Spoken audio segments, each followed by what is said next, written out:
الله الرحمن الرحيم۔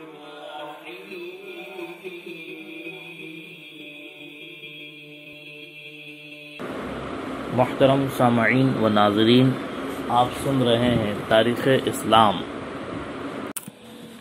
اس سے پہلے یہ بات ذکر کر چکے ہیں کہ حضور اکرم صلی اللہ علیہ وسلم کس طرح سے سفر کی تیاری کر رہے تھے، اور پھر حضور اکرم صلی اللہ علیہ وسلم سفر ہجرت پر نکل گئے تو 3 دن 3 رات کہاں قیام فرمایا، اب اس کو ذکر کر رہے ہیں۔ رات کی تاریکی میں دونوں محب و محبوب غار ثور کے قریب پہنچ گئے تو حضور اکرم صلی اللہ علیہ وسلم کو باہر چھوڑ کر پہلے حضرت ابوبکر صدیق رضی اللہ تعالی عنہ اس غار میں داخل ہوئے، اس کو اندر سے صاف کیا، اس کے اندر جہاں جہاں سوراخ تھے ان کو ٹٹول کر ان میں اپنے بدن کے کپڑے پھاڑ کر رکھ دیے۔ اس طرح تمام سوراخ بند کر کے پھر حضور اکرم صلی اللہ علیہ وسلم کو اندر لے گئے۔ یہ دونوں آفتاب و ماہتاب کامل 3 دن اور 3 رات غار میں چھپے رہے۔ قریش کے بڑے بڑے سردار انعامی اشتہار مشتہر کر کے خود بھی سراغ رسانوں کے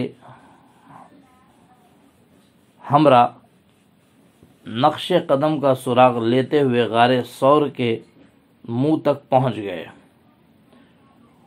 ان کے ہمراہی سراغ رسوں نے کہا کہ بس اس سے آگے سراغ نہیں چلتا، یا تو محمد صلی اللہ علیہ وسلم یہی کسی جگہ پوشیدہ ہیں یا یہاں سے آسمان پر اڑ گئے ہیں۔ کسی نے کہا کہ اس غار کے اندر بھی تو جا کر دیکھو۔ دوسرا بولا ایسے تاریک اور خطرناک غار میں انسان داخل نہیں ہو سکتا، ہم اسے مدت سے اسی طرح دیکھتے آئے ہیں۔ تیسرے نے کہا دیکھو اس کے منہ پر مکڑی کا جالا تنا ہوا ہے، مگر کوئی شخص اس کے اندر داخل ہوتا تو یہ جالا سلامت نہیں رہ سکتا تھا۔ چوتھے نے کہا او دیکھو کبوتر بھی تو اڑ رہا ہے اور انڈے نظر آ رہے ہیں۔ اس کے بعد سب کا اطمینان ہو گیا اور کوئی اس غار کی طرف نہ بڑھا۔ یہ کفار غار کے اس قدر قریب پہنچ گئے تھے کہ اندر سے ان کے پاؤں حضور اکرم صلی اللہ علیہ وسلم اور حضرت ابوبکر صدیق رضی اللہ تعالی عنہ کو نظر آ رہے تھے، اور ان کی باتیں کرنے کی آواز سنائی دے رہی تھی۔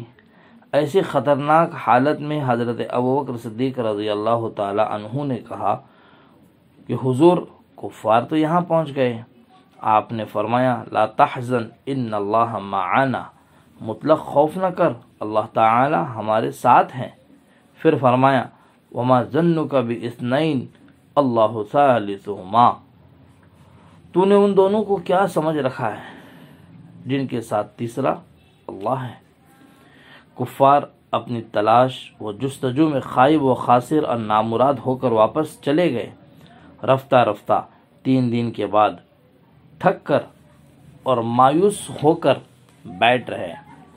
حضرت ابوبکر صدیق رضی اللہ تعالی عنہ نے اپنے بیٹے عبداللہ ابن ابو بکر کو پہلے ہی سے ہدایت کر دی تھی کہ کفار کے تمام حالات اور دن بھر کی تمام کارروائیوں سے رات کے وقت آ کر خبر کریں، مطلع کر دیا کریں۔ اسی طرح اپنے غلام عامر بن فہیرہ کو حکم دے دیا تھا کہ بکریوں کا ریوڑ دن بھر ادھر ادھر چراتے پھرا کرے اور رات کے وقت اس ریوڑ کو غار ثور کے قریب چراتے ہوئے لے آیا کرے۔ اسماء بنت ابو بکر رضی اللہ تعالی عنہا کے سپرد یہ خدمت تھی کہ کھانا تیار کر کے رات کے وقت احتیاط کے ساتھ غار نشینوں کو پہنچا دیا کرے۔ عبداللہ اور اسماء دونوں بھائی بہن اپنے اپنے فرائض انجام دے کر واپس چلے جاتے تو عامر بن فہیرہ بکریوں کا دودھ دوہ کر اور غار نشینوں کو پلا کر بکریوں کا ریوڑ کچھ رات گئے لے کر مکہ میں داخل ہوتے، اور اس طرح عبداللہ اور اسما کے قدموں کے نشان ریوڑ سے مٹ جاتے ہیں۔ جب یہ معلوم ہو گیا کہ مکہ والوں کا جوش و خروش سرد پڑ گیا، ٹھنڈا پڑ گیا، تو عبداللہ ابن اوریقط کے پاس خبر بھیجی کہ حسب وعدہ اونٹنیاں لے کر کوہ سور کے دامن میں آ جاؤ۔ اس جگہ عبداللہ ابن ابی بکر، اسما بنت ابو بکر، عامر بن فہیرہ کی انتہائی رازداری کی، چاہے داد نہ دو، کیونکہ ان سب کے حضرت ابو بکر صدیق رضی اللہ تعالی عنہ سے نہایت قوی اور قریبی تعلقات تھے، لیکن عبداللہ ابن اوریقط مسلمان بھی نہ تھا، محض ایک اجیر تھا، اجرت پر آنے والا بندہ تھا۔ اس شخص کی رازداری، ضبط و تحمل اور اپنے عہد کے پاس کا تصور کرنے سے اہل عرب کی حمیت اور قومی شرافت کی بے انتہا بے اختیار داد دینی پڑتی ہے۔ عبداللہ ابن اوریقط دونوں اونٹنیاں اور ایک اونٹ لے کر غار ثور کے نزدیک دامن ثور میں رات کے وقت کہ یہ ماہ ربیع الاول کی چاندنی رات تھی آ پہنچا۔ حضرت اسما بنت ابو بکر رضی اللہ تعالی عنہ بھی سفر کے لیے ستو اور خانہ وغیرہ لے کر آ گئی۔ حضرت ابو بکر صدیق رضی اللہ تعالی عنہ اور حضور اکرم صلی اللہ علیہ وسلم غار ثور سے نکلے۔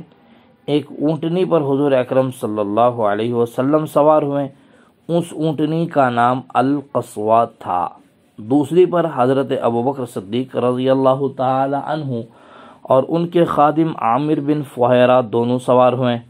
عبداللہ ابن اوریقط جو دلیل راہ تھا، یعنی کہ راستہ دکھانے کے لیے آیا تھا، اپنے اونٹ پر سوار ہوا، اور یہ چاروں آدمیوں کا قافلہ مدینے کی طرف عام راستے سے بچتا ہوا روانہ ہوا، کیونکہ ابھی تک تعاقب اور پیچھا کرنے کا اندیشہ باقی تھا۔ روانگی کے قبل ایک قابل تذکرہ واقعہ یہ پیش آیا کہ حضرت اسما بنت ابو بکر رضی اللہ تعالی عنہ جو گھر سے ستو کا تھیلا لائی، اس کے لٹکانے کا تسمہ یا رسی بھول آئی۔ جب یہ تھیلا اونٹ کے کجاور سے باندھ کر لٹکانا چاہا تو کوئی تسمہ یا دوڑی یا رسی اس وقت موجود نہ تھی۔ حضرت اسما رضی اللہ تعالی عنہا نے فوراً اپنا نطاق یعنی کمر سے باندھنے کی جو رسی ہوا کرتی تھی یا کمر بند کہو نکال کر آدھا تو اپنی کمر سے باندھا اور آدھا کاٹ کر اس سے ستو کا تھیلا لٹکایا۔ اس بر وقت و بامحل تدبیر کو دیکھ کر حضور اکرم صلی اللہ علیہ وسلم بہت خوش ہوئے اور ان کو ذات النطاقین کہا۔ چنانچہ بعد میں حضرت اسما رضی اللہ تعالی عنہا ذات النطاقین کے لقب سے مشہور ہوئی۔ یہی حضرت اسما بنت ابو بکر رضی اللہ تعالی عنہا ہیں جن کے بیٹے حضرت عبداللہ ابن زبیر رضی اللہ تعالی عنہ تھے۔ ایک یہ بات بھی قابل تذکرہ ہے کہ حضرت ابو بکر صدیق رضی اللہ تعالی عنہ روانگی کے وقت اپنا تمام زر نقد جو 5-6 ہزار درہم تھے لے کر روانہ ہوئے۔ حضرت ابو بکر صدیق رضی اللہ تعالی عنہ کے والد ابو قحافہ جو ابھی تک کفر کی حالت میں تھے اور نابینا تھے، گھر میں آئے اور اپنی دونوں پوتیوں سے کہا کہ ابو بکر خود بھی چلا گیا اور سارا مال و زر بھی لے گیا۔ حضرت اسما رضی اللہ تعالی عنہا بولی، دادا جان وہ ہمارے لیے بہت روپیہ چھوڑ گئے ہیں، کہہ کر انہوں نے ایک کپڑے میں بہت سے سنگریزے لپیٹ کر اس جگہ لے جا رکھیں جہاں روپیے کی تھیلی رکھی رہتی تھی، اور دادا کا ہاتھ پکڑ کر لے گئی۔ انہوں نے ہاتھ سے ٹٹول کر دیکھ لیا اور سمجھا کہ روپیہ پیسہ موجود ہیں۔ پوتیوں سے کہا کہ اب ابو بکر کے جانے کا کوئی غم نہیں۔ اس طرح سے جو ہے حضرت ابو بکر صدیق رضی اللہ تعالیٰ عنہ حضور اکرم صلی اللہ علیہ وسلم اور عبداللہ ابن ورقت اور حضرت ابو بکر صدیق کا غلام عامر بن فہیرہ یہ سفر ہجرت پر نکل گئے، اور نکلتے وقت حضور اکرم صلی اللہ علیہ وسلم نے قصوہ پر سوار ہو کر روانگی سے پہلے مکہ کی طرف دیکھ کر حسرت کی نگاہ سے دیکھا اور کہا کہ مکہ تو مجھے تمام شہروں سے زیادہ عزیز ہیں، مگر تیرے رہنے والوں نے مجھے یہاں رہنے نہیں دیا، مجھے یہاں سے نکال دیا۔ پھر آگے چل کر حضرت ابوبکر صدیق نے کیا کہا، پھر کون سی آیت نازل ہوئی، اور اس کے بعد